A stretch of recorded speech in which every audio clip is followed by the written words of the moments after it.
Hello and welcome to the Masters of Angel Investing interview series. My name is Selma Prodanovic and I'm your host. I'm the Vice President of the European Business Angel Network, an angel investor, a serial entrepreneur, and an ecosystem builder. Every week, I sit down with the best business angels to find out and to discover their secrets of success, but also the people, the human behind it. This interview series, the Masters of Angel Investing, is an initiative of the European Business Angel Network, which is the association, the place, the home for business angels investing in Europe. Our mission is to drive successful and responsible angel investing across the continent. And we do so also by sharing best practices in our community through interviews such as the one you are about to hear. Making a good investment every now and then can be a matter of luck.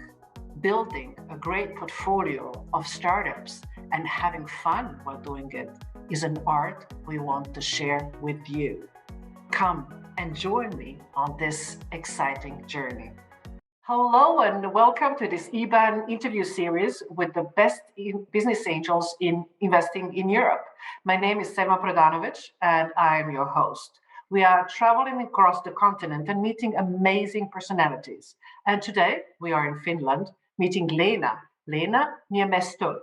Welcome to this interview. I'm really excited to learn more about you, and I'm absolutely curious to find out your background and where you're heading and what you're doing, as you've had an amazing story behind you. And maybe we start with a short introduction. Thank you, Selma. Well, as you told me, my name is Leena Niemisto. I'm a medical doctor by profession. And I think I have had 3 different careers. First, as a clinician and a researcher, and then as a CEO and entrepreneur in the medical healthcare sector. Mm-hmm. And then finally as a business angel and as a board professional. And here I am. Here you are. Amazing. I can just took a look. There are a few things that you have. I must read. It's from Business Angel of the Year in 2016, Business Angel Exit in 2019, Women's Board Award in 2019, Top Female Businesswoman. So, I mean, wow, amazing, obviously, career that you have behind you. But how did you go into investing, and how did that happen into startups? Well, I worked till I was 40 in the clinical practice, and then I became a CEO and entrepreneur of the private healthcare sector, and I sold it in late 2012, and it was called Dextra, and I sold it to Pihlajalinna, to another social healthcare service provider.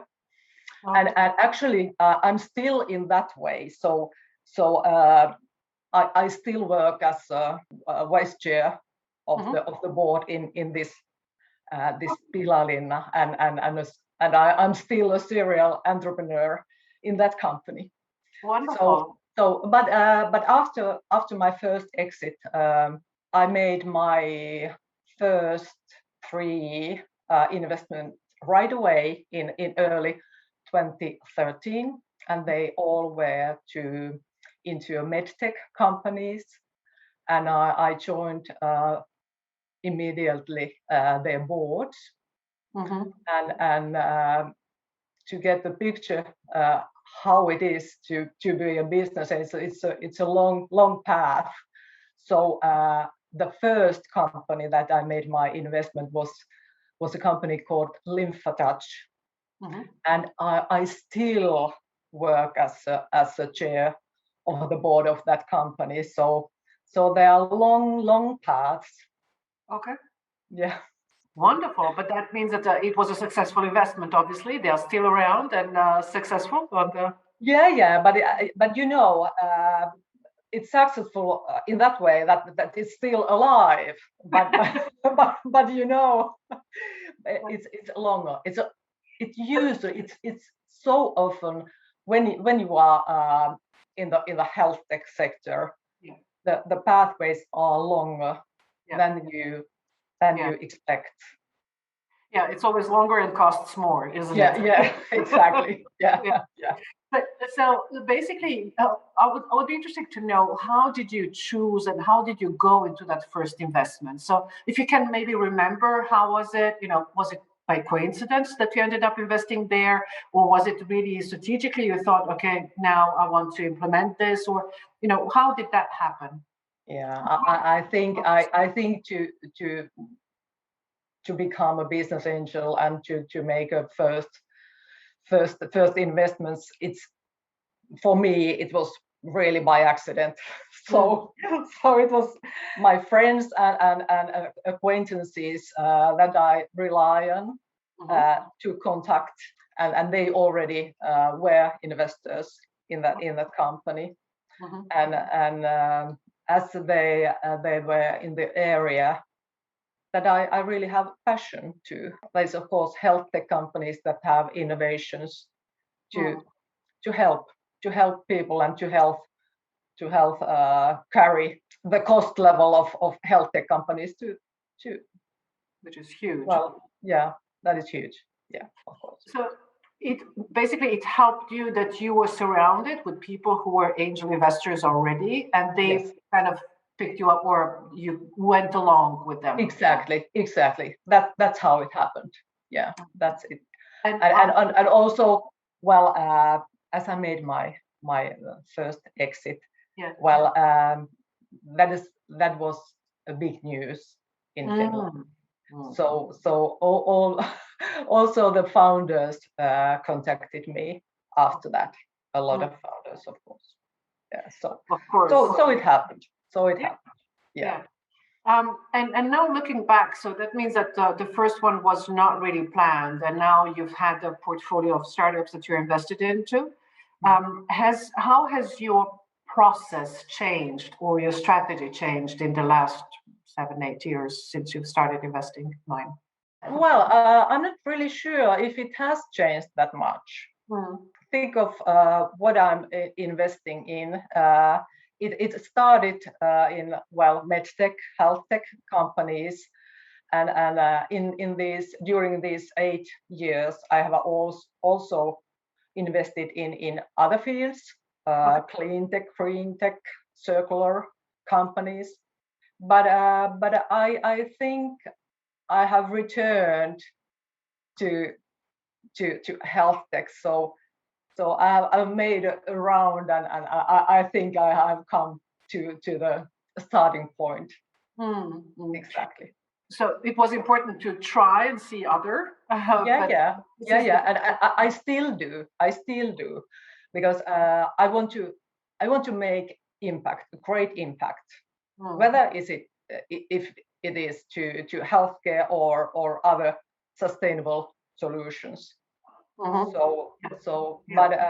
of course, I think I know healthcare sector thoroughly, and there I believe myself that I can make the biggest impact in that area. So you see a role not only to invest in just companies that create an impact, but it is also you thinking how much impact you can create for the company, for the startup. Exactly. Yeah. To share my knowledge and my experiences. Yeah. Good and bad, of course. Good and bad. Yeah. And probably it helps even more when you can share all the bad experiences, all the failures, because that's it's really valuable. Yeah. Not to repeat your mistakes that you already have done. Please make a new mistakes, not the same ones. Yeah. Do not repeat the same mistake twice. Yeah. Exactly. I've seen that you mentioned it also, that you are on the board of a number of companies, and that is one of the ways how you deal. I mean, some of these companies are not startups, among others, the Finnish National Opera. Congratulations on that. Yeah. But it's also one way how you deal with your startups. Is that correct? Yeah. It go is. on the board and be on the board. Yeah, exactly. Yeah. I often say that startups should learn from big companies, but also big companies should learn from startups. because both have their advantages. And as I operate between those two and with the both very big companies and then companies in their seed phases. So I think it's very good to share the good things that are valuable in well, you know, agility and so on, and the speed from the startups to bigger ones. But then from the bigger ones, I think the corporate governance is good to have in place from the start. Absolutely. So as they grow, that everything is in order.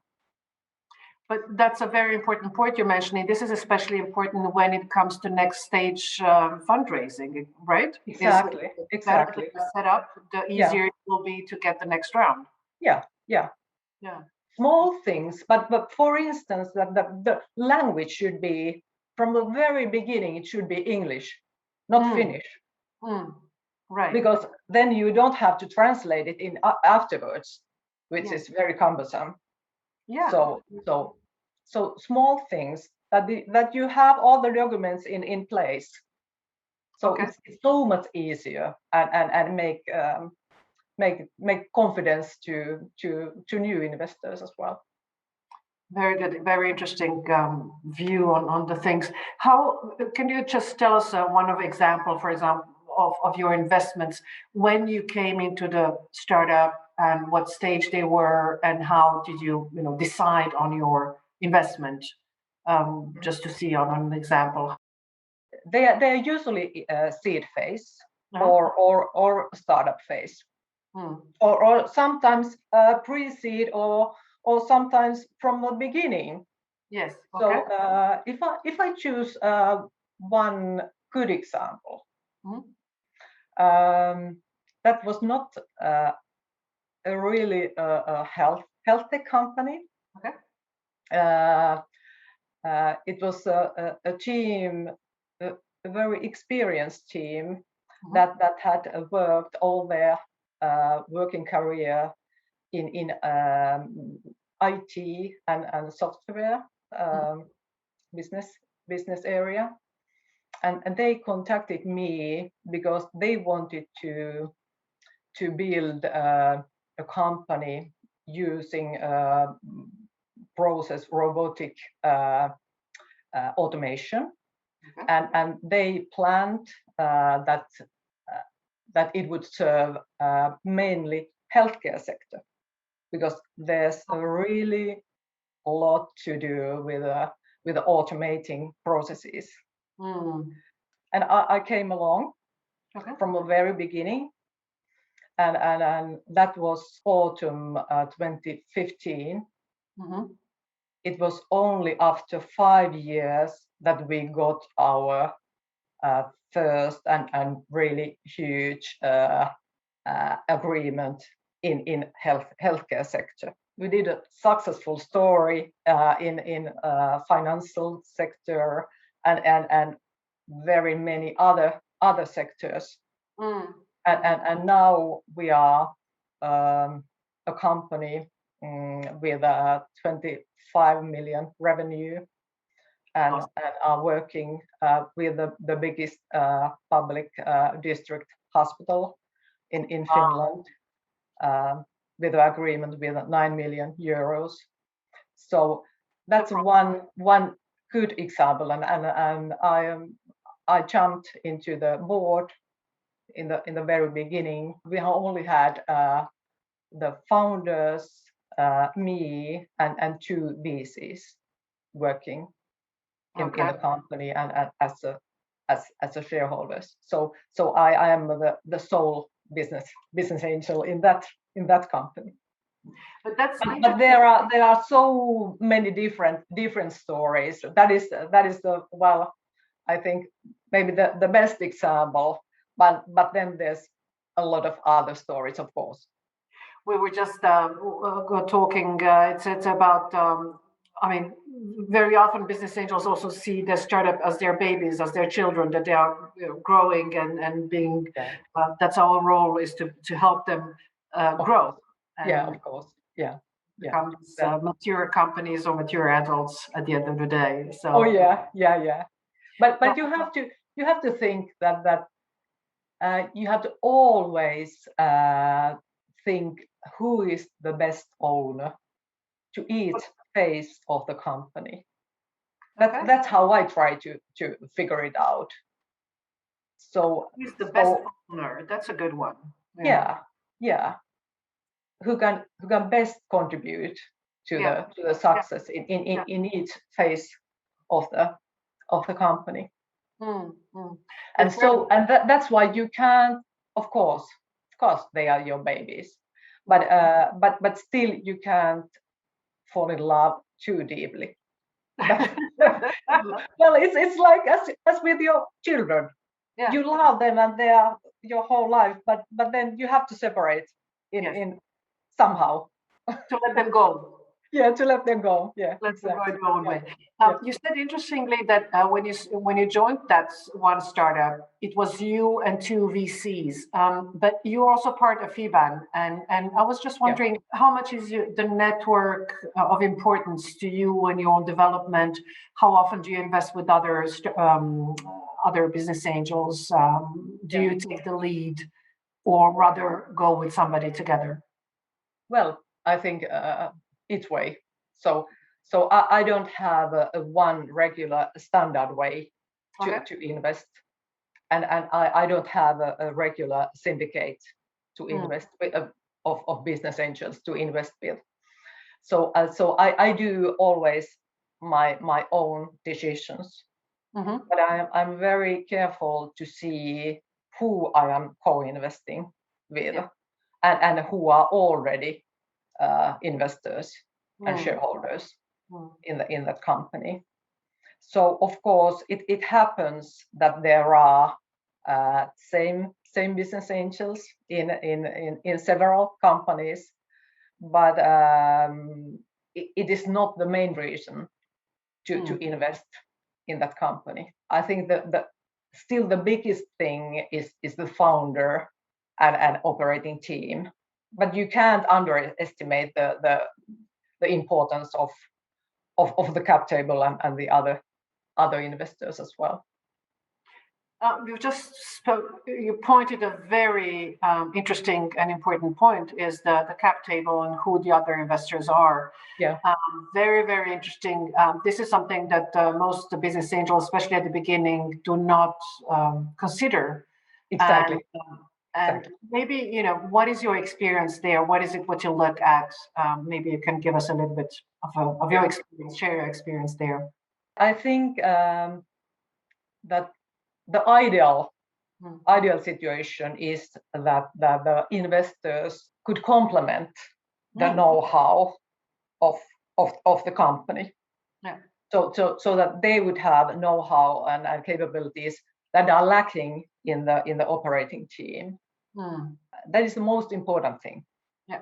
And the second thing is that it would be ideal that the other investors would have the willingness and capability to reinvest in the future rounds. Yeah. I think that is another thing. And the third thing, that this has to be fun. Yes. So it's very, very important that it's a long journey together. Yeah. It's very nice that it's fun that it's a joyful journey. Yeah. The return on fun. Exactly. Best business angels said. Yeah. This is like really interesting, because what you just said is that it's not just about money, because at some point it is, okay, for example, you can contribute to the startup, and then you would take co-investors simply because you need more money. But what you're saying, that it's not the case. One should consider, if you are taking other business angels with yourself, it's not just about the money, but make sure that they complement exactly the founding team and yourself at the end of the day to contribute to the company. Yeah, this is really important, and I think that is one thing that I have learned during these 8 years, that I have done my success stories and my mistakes as well. Right. So that would be basically mean that you need to have a good network to be able to choose. Because That's at the right. very beginning, as a business angel, basically you Mhm. don't know so many people, so you take anyone, Mhm. just Exactly. whoever's there. Yeah. And you're saying that it's crucial to develop your network of potential investors and Yes. then choose the right people To to. that company. Okay. Yeah. Yeah. Awesome. Really Yeah. good. Yeah. It's Because interesting. it is exactly as you said, that in the beginning you can't have that big circles, Yes. but then after all it's quite small circle then when you have operated there a few years, so you learn to know very many people that Yes. yeah. But I'm sure that also the way you proceed, because you are on the board, you stay on the board, but you're also on the board of corporates and larger institutions and organizations. Yeah. Have you had the opportunity to bring somebody totally new into angel investing through your contacts, and like, that somebody, I don't know, you met through the opera and then invested with you as the first time, invested with you in Well, your startups? I think that is a lovely idea, but I haven't had I that just thought, privilege. it could be really Yeah, interesting, yeah, because you mentioned you are on the boards and you said that how much you look at this complementary momentum. yeah, yeah. But then But also, yeah, not yeah. Now that I'm thinking more thoroughly, not from the opera, but I have found investors that I have worked in the boards of bigger companies. Yes, mm, I have done it. Yeah, yeah. You're absolutely right. I just there didn't you think are. around it. So, yeah, yeah. Well, Yes, I have done it. you have a very clear positioning there, how you're proceeding on that. And of course, I mean, we all tend to have complementary teams in terms of the founding team, but also on the investment side. But you seem to have a very focused point there on how you build your co-investor team, so to say. Yeah, It's a yeah. co-investor team. It's not just It is. co-investors bringing money. Yes, it is. Yeah. Awesome. You are building a little bit smaller circle in those investors Yeah. that you are willing to co-invest in the future as well, because Mm. then you learn how it is to work with them, and Yes. whether you want to repeat it or not. Yeah, yeah, Mm. absolutely. So you are now at the stage, you have a certain portfolio. Maybe you can say a few words about your portfolio. For example, are you now looking for new investments in this stage, or is it something that if it happens, then you would, or is it a strategical approach that you are looking for new investment? Mm. Mm. I think during these 8 years that Mm. as a business angel, well, I haven't looked for new investments at Yes. all, Mm. and still I have invested in 40 companies. 40. 40. Yeah. So and I think the situation is the same at the moment. I'm not looking for, Yeah. but I'm still getting the proposals from diverse channels, mainly from email and LinkedIn. Okay. So I get daily proposals. Well, talking about LinkedIn, maybe we can, I mean, there are different experiences with LinkedIn and how people are being approached, business angels are being approached. Maybe you can share an example of something that really went well or something that you didn't like at all. I find it always interesting, the different messages one gets. Yeah, because I get mainly proposals and decks by email from Finnish founders, Oh, yeah, okay. and then often Yeah. from via LinkedIn from foreign founders. I've joined the European Angel Fund, in spring 2018, and Mm-hmm. as a first business angel with Janne Jormalainen, we Yes. were the two first business angels. So so I just have to make most of my investments in Finnish companies. Okay. Okay. So that is one of the reasons that I have to be very critical concerning the companies outside of Finland. Okay.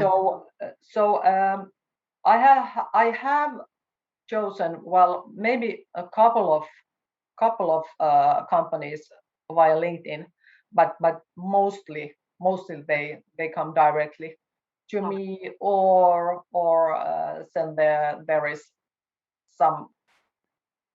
somebody that is introducing them Yes. to me. Yeah. Yeah. Now it's a bit different with the all the lockdowns and what we have and not traveling, but I suppose that is exactly Yeah, mostly on a personal level, yeah, meeting in person is yeah, important. yeah. But Okay. I think one of the very good channels are, of course, the conferences and congresses. For instance, the European Health Investment Forum, Okay. the Okay. tech tour. Yeah. That is very good. Yes. We Good hope to for have me. you also at the our European Investor Summit organized by EBAN Oh in yeah. fall. So we'll have you, and now also in June, and so Okay. awesome to have you Very there. nice. Yeah. You were mentioning that impact is really important to you, and do you have specific ways how you measure that impact, or is it impact based that you say, okay, this is a field that it's impact field, or do you take specific ways to measure it, how much impact you make? Well, I think it's mostly in my head Yes. and as an ambition. Hmm. Okay, it would be great to measure that as the bigger companies do. Yeah. But it's usually in early stages it's a bit difficult. It is. But I think we are going in that direction. Yes. That it's easier and easier to measure that, and I think that is the target as well. Of course, that is the target to But that measure it. you are absolutely right. It is very difficult between Yeah, the different things that one has to do. A very small team, usually yeah, underserved and under financed, yeah. and everything that goes with that to be Oh measured. yeah. And I think in the clean tech and environment sector, we have gone longest. So it's, I think there are measurements that we are capable to do. Yes. But in for instance in healthcare sector, it's quite difficult. Yeah. Yeah. Whereas already just the fact that it's health tech, it's already. Yeah, it's already impactful. Yeah. Yeah. Exactly. Yeah. But it's very common to talk about value creation Yes. in health sector. Yes. So we are going that way. Mm, But mm. I would like to go to one thing that is obviously you've been this Women's Board Award and top businesswoman in Finland. How important it is the fact that you are a role model. You are obviously a role model for many women as an angel investor, as a board member, as a businesswoman. And have you had role models when you started? Somebody that you saw? And how much do you put there into creating opportunities for the next generation? Is that something that is part of what you do? it is, yes. I have had some role models, but not the kind that I would like to imitate. Okay. So I think everybody has their own strengths, and I don't have anyone in my Yes. business area. Mm. But for me, it's really important to share my experience, especially to young entrepreneurs, but also to to students and high school members. So very good. Yes, we this was a different time when, but it is really important now to we see so many young entrepreneurs and young women entrepreneurs coming and really developing and very very interested in especially in health tech. A lot of women behind. Yeah. I will just, we will have to finish, unfortunately, the interview, and I could stay for a long time and discuss into details. But maybe there is something you could share with us, some of your success habits or a habit that you have that you think helps you be more productive, more creative, more efficient, and happier. Oh yeah, it's very important. I think the last one. Okay. To be happy. I think that is the most important thing. But I'm a physician, and I'm very interested in keeping my productivity level, but also my overall health in high levels. So I think the common things to sleep enough. I think that is very important. To eat well, and to eat well for me, it's eating mostly plant-based, self-prepared food. Wow. Okay. To exercise daily in various ways. So both aerobic strength, mobility. For me, it's tennis that I love. It's high intensity interval training. It's yoga. It's meditation. That kind of things. It's standing once hourly. So standing up. So not just being at the laptop. I do use some productivity apps. And for me, it's Microsoft To Do app, because I can link it with my calendar. I also use two other apps that are Asana Rebel and Imagine Clarity, and they both help me for mental focus, concentration, and my mental stability. And one important thing is to shut down all your voice alerts. Yes. So you have heard about these dopamine peaks. I try to avoid them. And one more. I'm not really active in social media. So I try to check my social media channels only once a day. Not that I go there all the time. Yeah. So there are several things. But also to schedule your own time, your own working time in your calendar. For me, it works best that I try to have my board meetings in one day, and then I try once a week. I try to have my own day that I can concentrate on my own work. So you're saying that you're dividing your activities by the activity itself. So board meetings on one day, and then one day of creativity and focused work that you have. Yeah. Okay. That is my aim, but I'm not always successful in that. But so I try to do. Wonderful. And of course, it's important to be with your loved ones and to call your mother every day and so. Yes. Spend time with friends and enjoy. Yes. Absolutely. But this is, of course, I mean, these are all important things, and enjoy family and as you said, the mother and loved ones, and this is the purpose of life. It's a long journey. Yes. It's a marathon. I try to think about that it has to be a marathon, not a 100-meter. Definitely. Yeah. And Leena, thank you so much. It's really impressive, and thank you so much for the last insights you gave us on your life and how much you're doing to be and continue being productive and happy at the and thank you so much for sharing that and your strategies. I hope to see you very soon at some occasion where we can meet in person. And Me again, too. thank you for sharing your knowledge. Thank you. Thank you, Selma. It was so lovely to have a discussion with you. Thank you for tuning in our Masters of Angel Investing series. I hope you enjoyed our talk today. Don't forget to sign up to our EBAN.tv, where you can watch all of our interviews with the top business angels across the continent and so much more.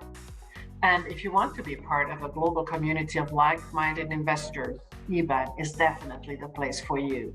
Follow us on social media or visit our website at eban.org to find out more about us.